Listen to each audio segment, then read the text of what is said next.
Hey guys. So I'm recording this episode of the podcast or video. I'm not quite sure what exactly it's going to be, but I've been seeing this go around recently talking about dual income, no kids. If you're not familiar with this means DINKs.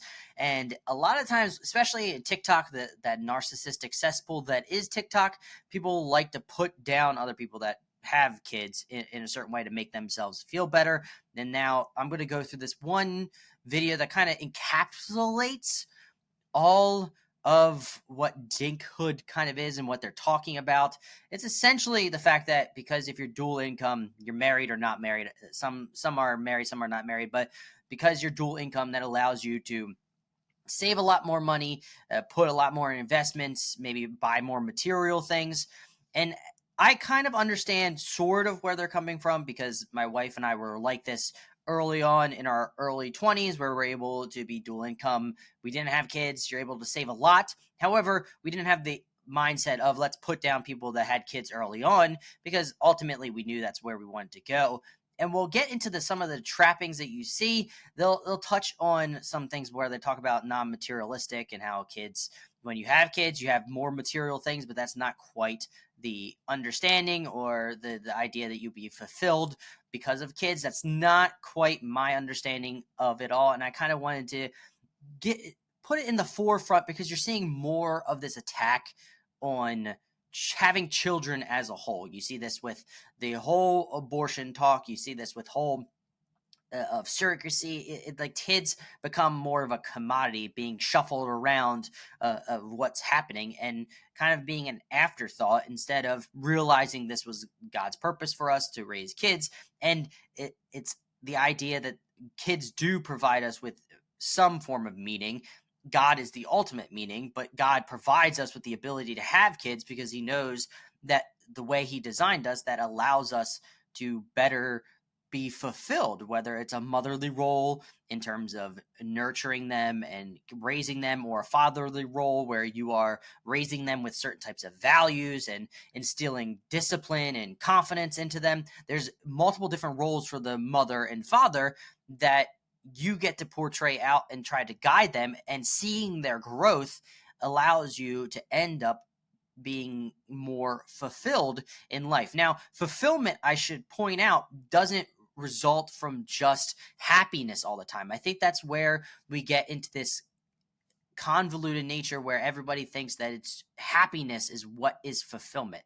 That's not quite the case. Fulfillment can have suffering, can have problems with it, difficulties. And at the end of the day, you're still feeling fulfilled because you put in that effort, that hard work. And I think that's the caveat where we're trying to say that you need to be happy all the time. And that's true fulfillment. But that's not really the case when it comes to God and carrying your cross. Burden is also a result of your fulfillment as well, of carrying your cross, because that's what you're meant to do. That's what you were designed to do. And I think that's where in society we don't realize what the purpose, we've fallen away from God's purpose of all of that. And I think dinks are kind of in an understandable area of kind of saying, hey, we like material things, and we'll touch on some of the things they talk about, but let's get into this TikTok. I mean, there's plenty of other TikToks out there that are talking about dinks, but I wanted to bring this one up just because that was the first one really that popped up and that I wanted to discuss, because I thought it was kind of interesting, because I was in this situation with my wife and it was before we had kids. But you know, as I said before, we're not trying to put down people that have kids or saying that. We'll touch on, because there's a whole lot to get into. So let's go. We're dinks. We're going to be asked constantly by family, friends, and strangers when we're going to have kids. We're dinks. We're going to go to Costco and buy all the snacks we want. And I'm just going to stop it. Maybe I'll stop it a lot of the ways. But you could see already right from the get-go, it's kind of a sense of defense you're seeing a lot of with how they are responding, where they're talking about, oh, they're going to be asked by their family members when they're going to have kids. Like, that's a negative thing, because really all of society, we've continued to grow because we've had more and more kids, and that's the reason we've actually been able to have a more prospering society, because the more people, more innovation, that allows us to grow as a society. And that's one of the benefits of kids. But there's also the fulfilling benefit that God put us on this planet to raise kids, and there is this inherent nature, a connection between a parent and their child that you just can't describe until you have it. And maybe the reason they're asking when you're going to have kids constantly over and over is because your family members are probably worried about you, because at the end of the day, they're trying to save you from the fact that maybe at the end you're going to think, oh, why did I not have kids? What is my purpose in life?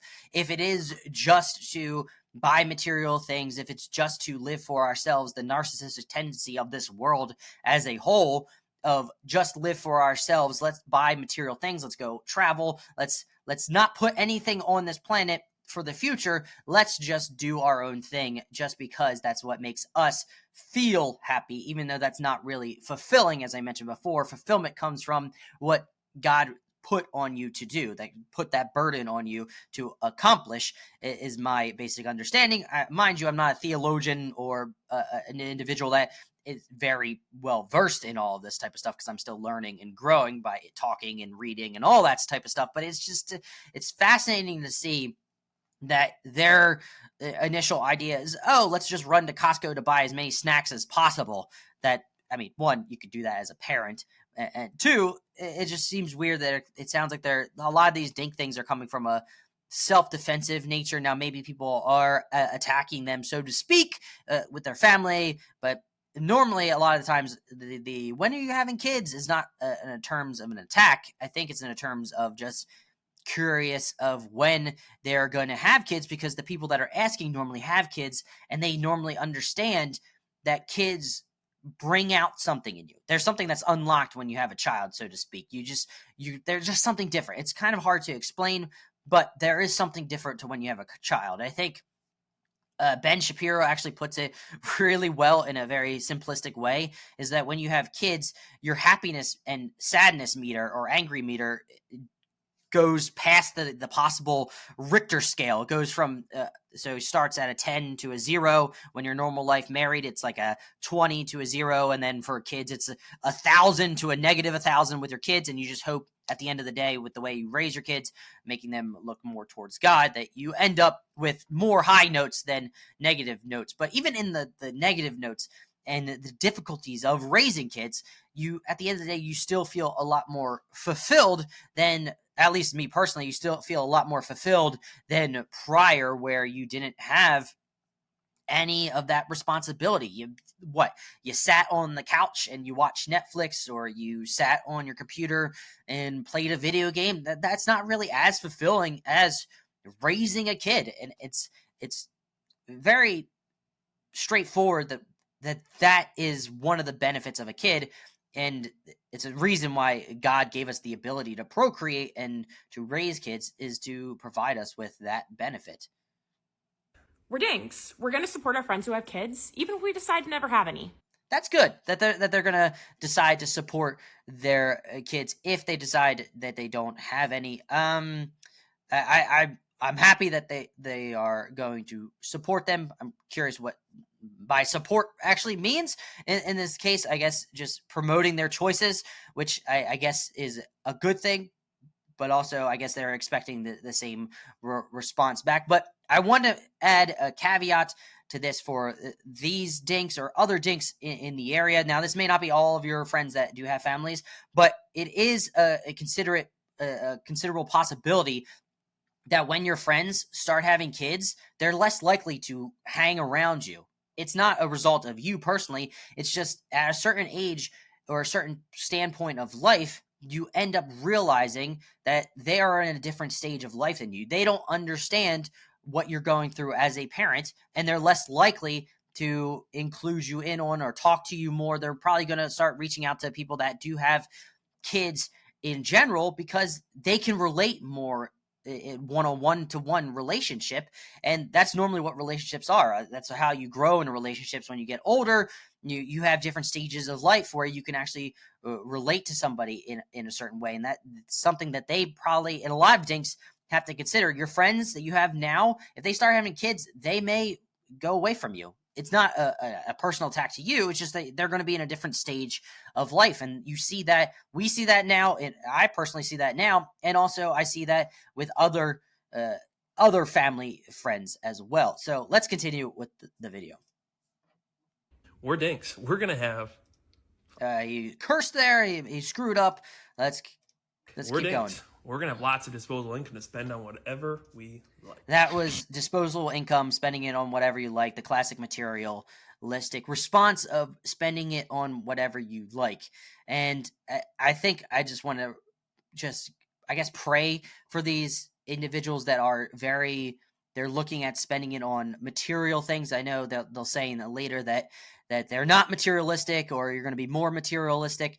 And for that matter, we'll touch on the parenting aspect when you're still materialistic in today's secular society, where it's all about the things that you buy instead of focusing on God.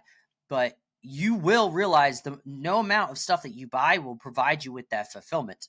Regardless, no material aspect is going to give you that level of fulfillment that God can provide you, giving you the vocation that he wants you to take up, giving you that burden that he wants to put on you, and the aspects of kids.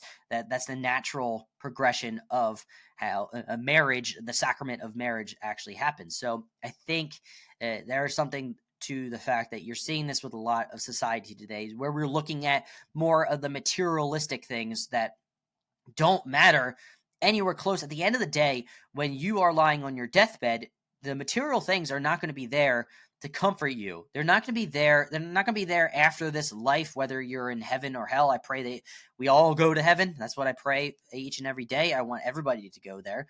But the material things are not going to come with you. You have all ancient cultures where kings and rulers try to be buried with a lot of their stuff, but that stuff doesn't transport with you when you die. It ends up just being buried in the tomb wherever that gets laid, and that doesn't come with you wherever you go in this next life after this current one. And I think that's something that we all need to consider, is that we are not bringing our stuff with us. You don't get any spiritual value out of the material things in the world.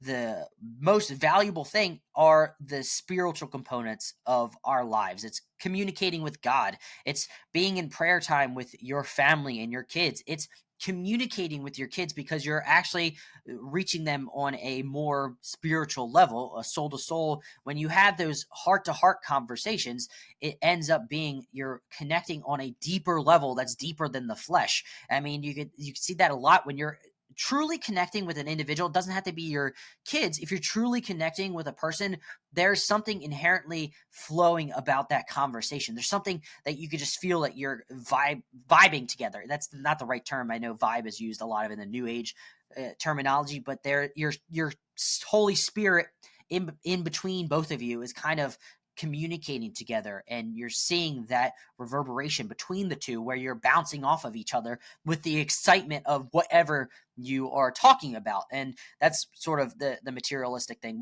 We'll continue with this TikTok. It's only 20 seconds in, and I probably talked for about 5 minutes. We'll see where it is with the recording when I'm done with all of this. So let's continue.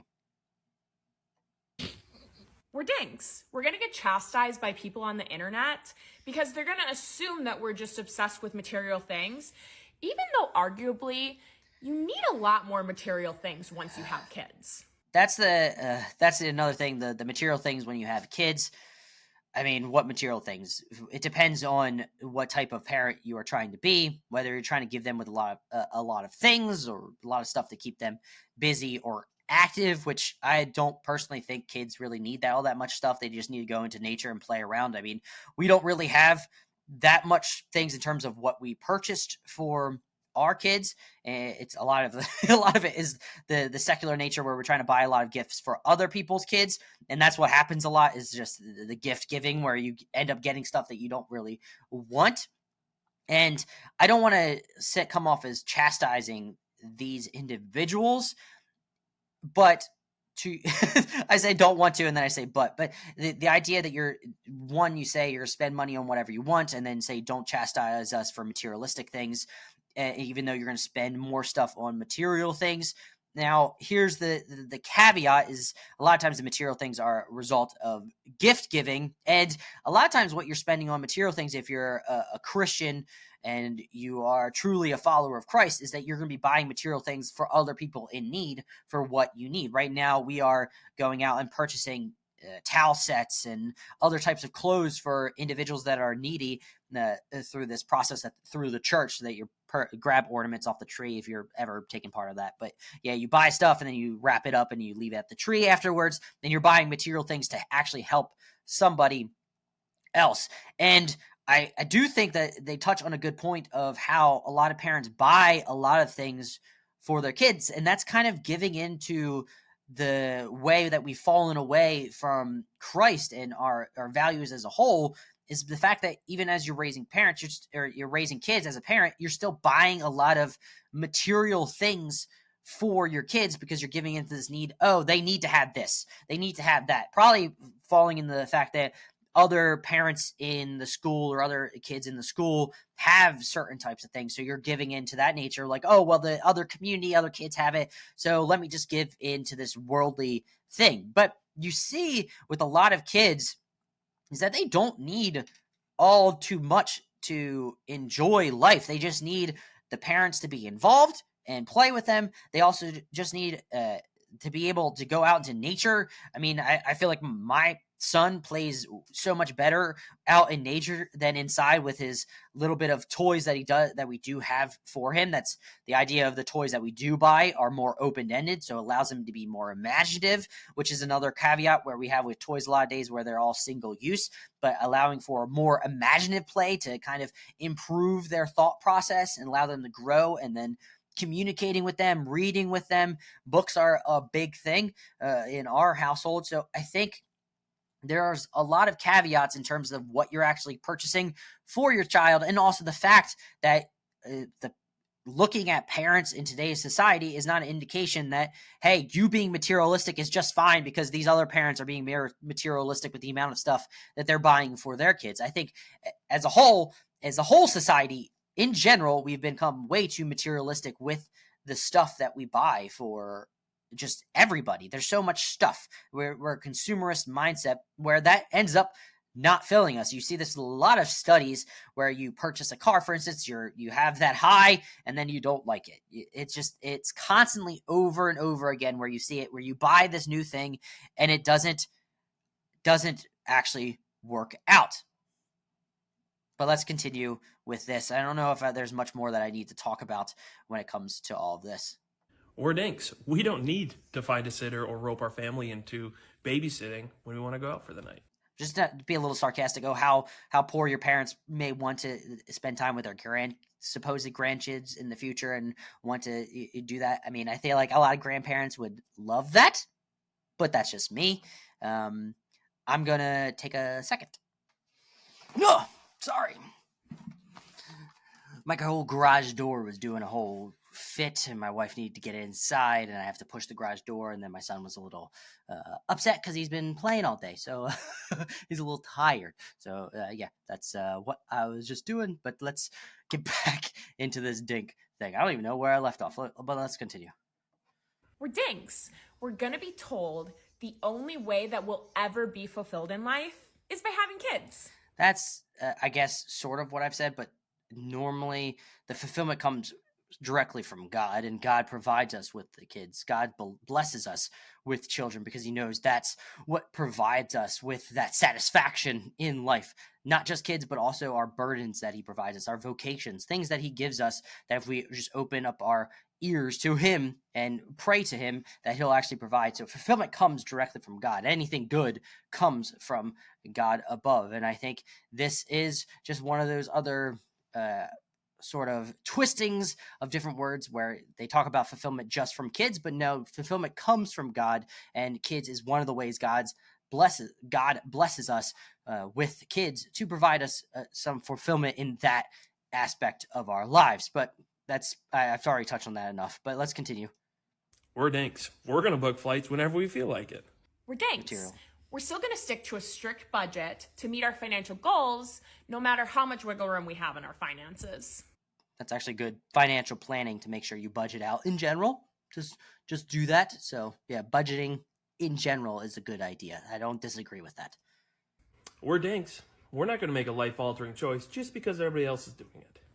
Period. Yeah, a life altering choice just because everyone else is doing it is not because everyone else. That's the worldly perspective. Everyone else is doing something, so that means I have to or don't have to.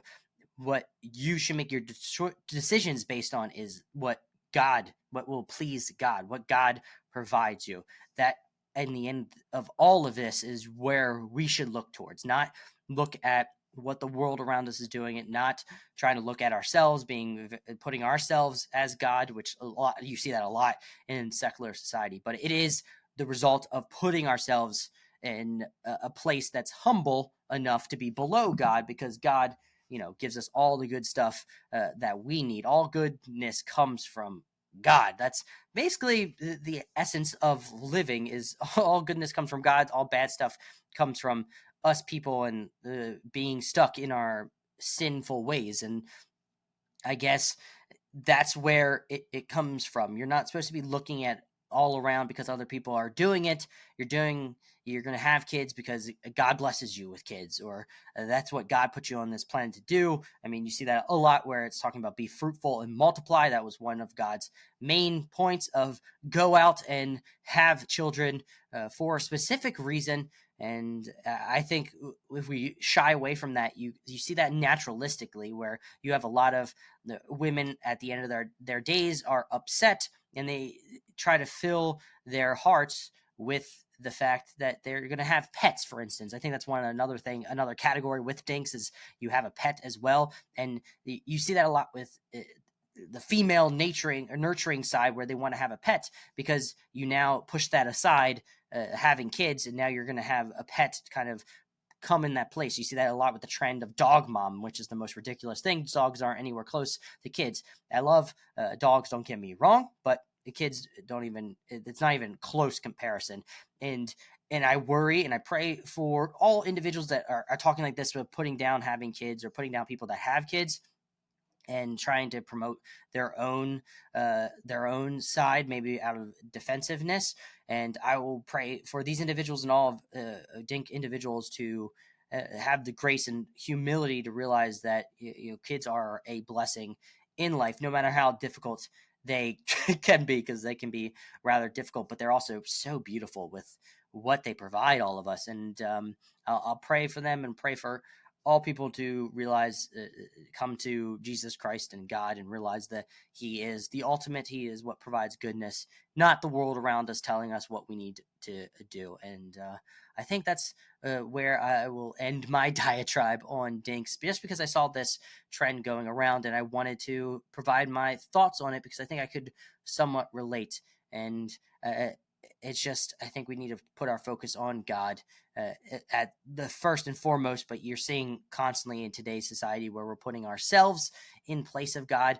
Whenever you remove God from the equation, something else takes its place, whether it's money, whether it's ourself, whether it's our sexuality, whether it is some other God will go in its place. And that's just the nature of us humans. You see that consistently throughout time, where you end up putting something above God, and you get smacked down eventually, and that's what happens. And I pray for all the nations that maybe we'll all come back to our Lord and Savior Jesus Christ. So I hopefully all enjoyed this little video or podcast or wherever you're hearing this. Remember, like the video down below, subscribe to the channel or to the podcast, wherever you listen to Refactoring My Christianity. I really appreciate you all for listening. Share it with your friends and family when you get a chance, and keep on praying to the God above. I love you all. So bye.